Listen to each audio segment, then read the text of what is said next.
These birds have learned to come to a particular area, like the old gymnasium for the sock hop, and they've learned to display and show their aggression and dominance and so forth. And the hens come to the lek to watch the males dancing and displaying and determine who's going to get lucky. And the importance of a sage grouse getting lucky may be more important than you think, because the sage grouse has been petitioned for a listing as a threatened species by the year 2015. The sage grouse is really important to the ecosystem because they're a great indicator of how we as people are managing the landscape. One of the biggest things for sage grouse is habitat loss, both the amount of habitat available and the quality of the habitat that's available. There's no single one factor that's caused the decline for sage grouse. It's a whole variety of factors all coming together, and a lot of those are man-made factors. Roads, agriculture, housing, alterations to the landscape that all come together to essentially chip away at the available habitat for sage grouse. We have a lot of fire that burns out in West Box Elder County, and when you have fires, you lose sage grouse habitat, you lose sagebrush, but then oftentimes that comes back as cheatgrass, and once it comes back to cheatgrass, it's extremely difficult, if not impossible, to bring sagebrush back. The sage grouse must have sagebrush in order to exist. So that's the single most important factor for sage grouse habitat.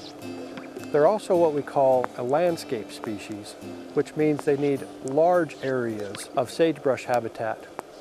And by large, I mean greater than 15 square miles, and in some cases, maybe even hundreds of square miles, to fulfill their life requirements throughout the year. The scope of sagebrush habitat is a major concern to leaders in rural communities where the possibility of a threatened species designation of sage grouse could forever change the landscape of the West. This could be the most devastating issue in the rural areas of the West. Everywhere there's sagebrush could be an area that is eliminated from use for agriculture, mining, timber, oil and gas, hunting, recreation. We have already seen the tip of that occurring in Elko County, and we don't like it. With the possibility of a threatened listing for sage grouse looming, federal and state land managers, along with a number of other people who would be affected by a listing across the West, have been involved in planning efforts. Recently, these efforts have come to fruition with an introduction of a sage grouse plan in Box Elder County, along with state plans from both Wyoming and Utah. What you're looking at with Box Elder County is exactly, I think, what the service is looking for in terms of on-the-ground implementation.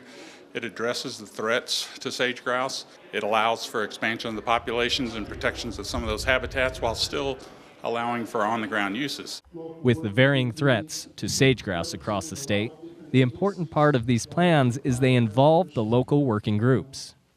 Utah's own plan focuses on protecting 93% of the existing sage grouse populations in the state, while also taking into account the local communities. If it's not good for the local communities, it's not good for the wildlife. Don't just put out one document with the one-size-shoe-fits-all, because it's not going to work locally. And if it's not going to work locally, then you're going to have pushback, and you're not going to have support of the local county commissions, the permittees, the landowners, the local people.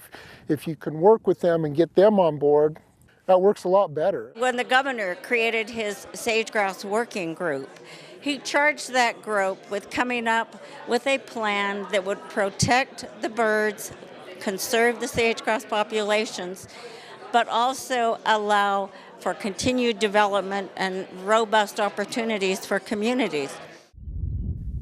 Outside of the planning meetings, a group from the Wild About Birds Nature Center has come together in Rich County to help sage grouse with a conservation project. We're working on some low-hanging fruit. It's easy for us to cut up these little vinyl fence markers and go put them on fence. That's addressing a threat of sage grouse collisions. What's really important is that you're doing these projects and these kind of things in areas where you know you have sage grouse, and you're most likely to have a direct benefit for the time, the money invested in those kind of things. And that is where the state and county plans hope to start. where there are sage grouse, and then addressing the specific threats in any particular area. For the county seat, I'm Derek Dowsett.